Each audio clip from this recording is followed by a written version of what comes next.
बिस्मिल्लाहिर्रहमानिर्रहीम। अस्सलाम वालेकुम दोस्तों, उम्मीद करता हूँ आप बिल्कुल ठीक ठाक होंगे। दोस्तों आज है 17 जनवरी सन 2021 और दिन है इतवार का। दोस्तों सुप्रीम कमेटी का इजलास हुआ और सुप्रीम कमेटी ने ओमान के जो ज़मीनी बार्डर हैं उनको बंद करने का फ़ैसला किया है और ये बार्डर बंद हो रहे हैं कल से, यानी 18 जनवरी सन 2021 और दिन सोमवार से।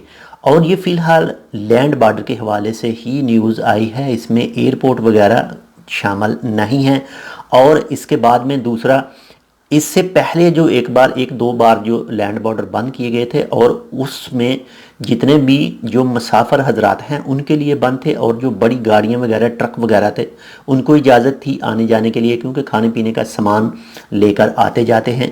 तो फ़िलहाल जो आज ये डिसीजन आया है इसमें वजाहत नहीं की गई कि ट्रक वगैरह के लिए है या फिर तमाम लोगों के लिए है या फिर सिर्फ मुसाफिरों के लिए है जो पैसेंजर आते जाते हैं।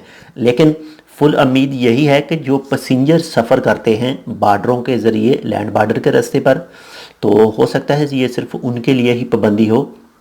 बाकी जो ट्रक वगैरह सामान लेकर आते जाते हैं, दुबई जाते हैं या दुबई से आते हैं या सऊदीया जाते हैं, तो हो सकता है उनके लिए ये ना हो। लेकिन जैसे ही इसके हवाले से भी मज़ीद अपडेट आएगी तो वो भी इंशाल्लाह आपके साथ शेयर की जाएगी। और ये एक हफ़्ते के लिए बंद करने का फ़ैसला किया है, क्यों बहुत ज़्यादा लोग गैदरिंग वगैरह कर रहे थे और कैंपिंग कर रहे थे, तो उसको भी मना किया गया है कि वो भी ना करें।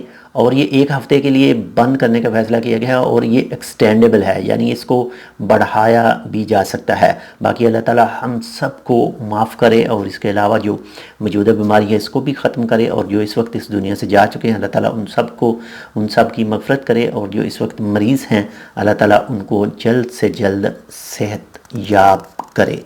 तो ये थी एक छोटी सी अपडेट। अगर आपने अभी तक हमारे ये channel tech with Urdu blog subscribe नहीं किया तो आप इसको सब्सक्राइब कर सकते हैं मज़ीद ऐसी ही अच्छी और मालूमाती वीडियोज़ के लिए। तो मिलते हैं दूसरी अपडेट के साथ, तब तक के लिए अल्लाह हाफिज़।